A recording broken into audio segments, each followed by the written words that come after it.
famous escape artist of all time, Harry Houdini's illusions are still a mystery today. Science and Houdini's great nephew recreate his deadliest illusions. Siberian transport, bullet catch, buried alive, water torture cell. He's in there a long time. Catching a speeding bullet, being buried alive, the famous water torture cell. Now from the Science Channel is the new miniseries Houdini's Last Secrets. And joining me now are the hosts, Daredevil Lee Terbosic and grandnephew of Houdini, George Hardeen. Hey guys. Hi, Jeff. Hey, Jeff. Thanks so much, guys, for talking to me today. I am so excited about this new miniseries. Being born and raised in Las Vegas, I've been around magic my whole life.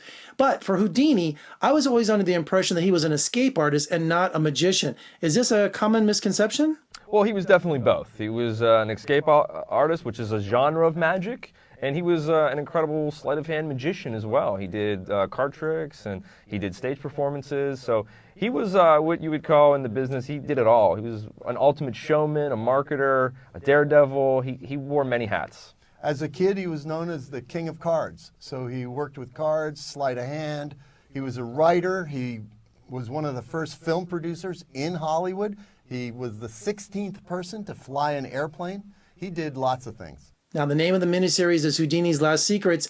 You guys are doing kind of a tell-all here. Aren't you violating the magician's code? You're never supposed to reveal how these tricks are done. I'll let Lee answer that one. Well, in a way we're not, and here's why. It's because we're looking at the science behind tricks that are over 100 years old. Unfortunately, these illusions have been exposed over time on television, have been exposed on the internet and in books, and so the information is definitely out there. With being on the Science Channel with Discovery, we looked at the science behind the stunts. What really does your body have to go through in order to do the water torture cell? How do you train yourself to hold your breath?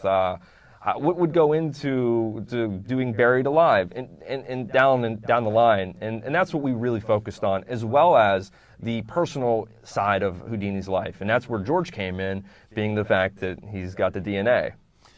We tried to recreate Houdini's tricks, but what Houdini did remains a secret. We recreated them as best we could using the technology available to us using Houdini's notes. But nobody really knows the secrets behind what Houdini actually did. Those secrets are buried in history. So what you're saying is your membership of the Magic Castle, it's pretty safe. Yeah, I think I'm okay. How essential to this miniseries is your stunt builder, Steve Wolf? That guy was incredible. I mean, he could make anything. We would throw him all kind of curveballs, and he would, the next day, he'd have something ready and an explanation and an incredible.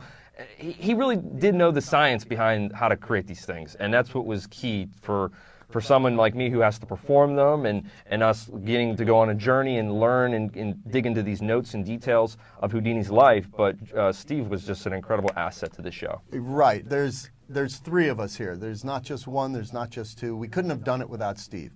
He could build anything. He's a blast master. I love that title. He's a writer. He's a speaker. Speaks around the world. We love Steve.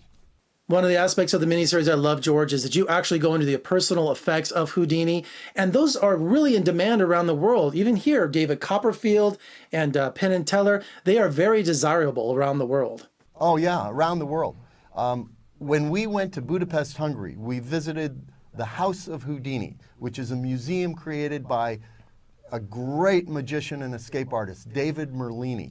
He let me hold my grandfather's handcuffs that he kept sealed in a glass box. And he said, I was the last Hardeen to hold these since my grandfather held them. And we had moments like that throughout the making of this show. I have been fascinated with magic, specifically Houdini, my whole life. And as a kid, I just loved the movie with Tony Curtis. I mean, I think that's just one of the best movies ever made about magic. We kept hearing that everywhere we go. Yeah, everybody. If we would stop random people and just say, hey, name a magician, 99% of the time they say Houdini. And he died 92 years ago. And that's just that's a fascinating thing, just the fact that his legacy continues to this day to live on and inspire the next generation, myself, a magician, and possibly, I hope this show, we've talked about this, we really do hope this show finds the next great talented magician out there as a kid. On the show, we talked to former CIA Deputy Director John McLaughlin, who is a magician. And he said that when he was a kid, he read a biography about Houdini and he became a magician. My hope is there'll be some kids watching our show who are inspired to become magicians also. Now, Houdini spent his life trying to contact the other world, specifically his mother after she died. Do they still hold that seance every Halloween at the Magic Castle in Hollywood? It does. It happens every October 31st at the castle. It sells out every year. I mean, it's one of the most popular things. They do hold them in various locations. George has been the one. You were the one in Detroit. Yeah, I went in, I believe it was 2004, in Detroit, Michigan, where Houdini died. This year it was also at the Jewish Museum of Maryland on Halloween night, and my sister attended that. George, Lee, congratulations on the new miniseries. Thank you so much for joining me today. I appreciate it. Well, thanks a lot. Thank you so much, Jeff. A magician never reveals his secrets, but we will. Please don't try it at home. All right, you can catch the new miniseries Houdini's Last Secrets on the Science Channel. And for more reviews and interviews, just surf on over to my website at vegasfilmcritic.com. I'm Jeffrey Gay Howard in Las Vegas, Magic Capital of the World. Thanks for joining me. I'll see you next time.